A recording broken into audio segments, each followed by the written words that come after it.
Assalamualaikum warahmatullahi wabarakatuh. Selamat malam, salam sejahtera untuk kita semuanya.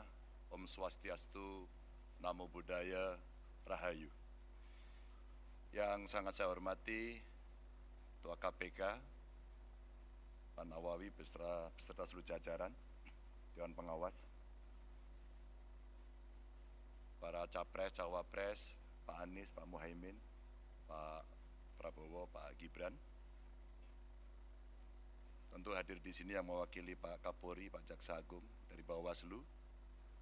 Seluruh hadirin yang sangat saya hormati, sangat saya muliakan, partai-partai pengusung yang hari ini juga ikut hadir. Suatu ketika saya bertemu dengan anak buah, pangkatnya rendah. Saya bertanya sangat simpel sekali. Kenapa Anda korupsi? Disuruh, Pak. Kalau kamu disuruh, pimpinanmu minta, katakan 100. Berapa yang kamu cari? 200, Pak. Yang 100 buat siapa? Buat saya. Saya bagi kepada teman-teman. Lalu apa yang terjadi? Yang terjadi nanti akan ditiru oleh semuanya. Bapak Ibu, cerita pendek ini kemudian saya balik, saya dalami lagi. Bagaimana menurut Anda kita harus mencegah korupsi? Gampang, Pak. Ada teladan atau contoh dari pimpinan tidak? Pak, kalau tidak ada, jangan mimpi tinggi-tinggi, jangan ngomong muluk-muluk. Karena itulah sebenarnya praktek yang dihadapi dalam birokrasi. Bapak Ibu sekalian, kejadian itu kira-kira di tahun 2014. Dan di tahun 2013 KPK pernah datang dalam sebuah kontestasi pilkada di Jawa Tengah. Sebuah pertanyaan disampaikan pada calon-calon kira-kira seperti ini. Suasana lebih pada dialogis. Dan pada saat itulah semua punya komitmen tinggi. Maka sebenarnya kita tunggu adalah bagaimana praktek itu berjalan. Maka Bapak Ibu yang sangat saya hormati, saya senang hari ini saya bisa bersama Pak Mahfud. Saya punya beberapa slide yang bisa saya ceritakan. Pada saat saya bertemu dengan pengusaha, awalnya terjadi cerita atau rumors bahwa ya kalau Pak Ganjar dengan Pak Mahfud jangan-jangan ini dilibas semuanya ini. Lalu kami mengkonfirmasi kepada para pengusaha, benarkah kejadian itu? Benarkah perasaan itu yang Anda rasakan? Tidak, Pak. Kalau kami berusaha dan ada kepastian hukum, maka pada saat itulah sebenarnya kenyamanan kami akan terjaga. Kami hanya memberikan contoh saja, bahwa komitmen itu ditunjukkan dengan evidence base. Dengan sebuah bukti seperti apa yang tadi ditampilkan di depan. Yang berikutnya juga, bagaimana kemudian dari komitmen itu mesti kita wujudkan dalam gerak nyata. Kami sebut sebagai gaspol. Menggandakan anggaran, bagaimana caranya pertumbuhan ekonomi dihitung betul-betul, governance dilakukan, hukum ditegakkan. Pasti pendapatan akan mengalir dengan baik, karena potensi kita tinggi. Yang berikutnya adalah sikat KKN. Dan birokrasi dipoles dengan digitalisasi. Karena kalau regulasi sudah baik, sistem kelembagaannya sudah baik, maka aktor yang mesti kita pilih juga harus baik. Maka pada tingkat berikutnya Bapak Ibu, kami punya beberapa catatan yang bisa saya sampaikan kepada Bapak Ibu sekalian. Inilah beberapa cara mencegah menurut kami. Yang pertama, digitalisasi sistem keuangan, dan dengan cara digitalisasi sebenarnya penghematan bisa dilakukan. Transaksi tunai itu sulit untuk dilacak, maka mesti ada pembatasan. Kalau tidak salah yang 100 juta itu mesti jadi komitmen.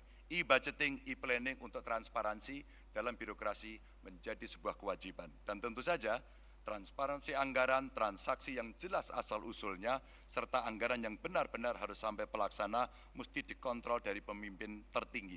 Dan itulah dashboard yang dibutuhkan setiap hari untuk pemimpin melihat, memimpin pemberantasan korupsi secara langsung.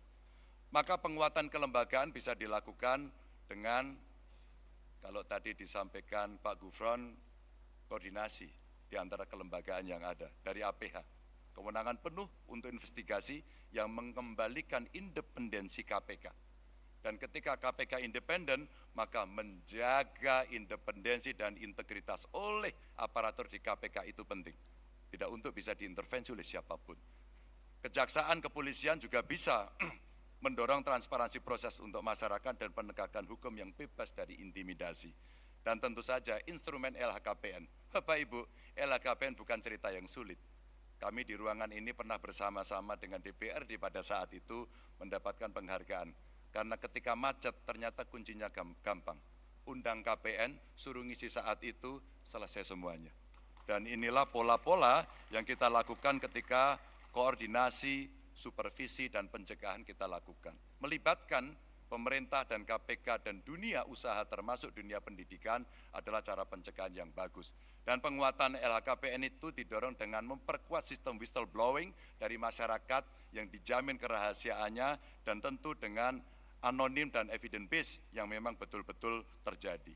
Bapak Ibu, regulasi yang punya efek jera ini betul-betul mesti didorong agar konflik kepentingan bisa kita jaga untuk tidak terjadi adanya konflik itu. Dan tentu saja menegakkan kode etik, lalu mengawasi kekayaan yang tidak sesuai dengan profil tadi di LHKPN, dan meminimalisasi rangkap jabatan. Dan lalu, kalau itu tidak jera, deterrent efeknya adalah memiskinkan koruptor. Saya kira Nusa Kambangan tempat terbaik untuk itu. Dan Bapak Ibu, wajib pengenaan tambahan pasal terkait dengan TPPU dan pengesahan RUU perampasan aset. Inilah respon yang bisa kita berikan dengan cara yang cukup gamblang. Bapak Ibu sekalian, sekali lagi, komitmen ini bisa berjalan kalau ada contoh. Maka sinergi antar lembaga menjadi penting. Kenapa TNI menjadi penting? Kita melihat yang illegal ekonomi, termasuk tadi tambang-tambang ilegal, apalagi yang di perbatasan, rasanya penegak hukum perlu dibantu.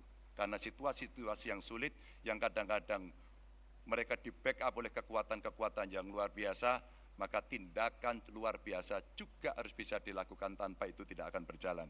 Peningkatan transparansi untuk penanganan kasus korupsi sehingga orang tahu sampai di mana, berjalan atau tidak, dan mempererat koordinasi antara penegak hukum yang tadi disampaikan, termasuk cross-check berkala anggaran dari seluruh lembaga yang mengelola anggaran, termasuk publikasi hasil audit lembaga.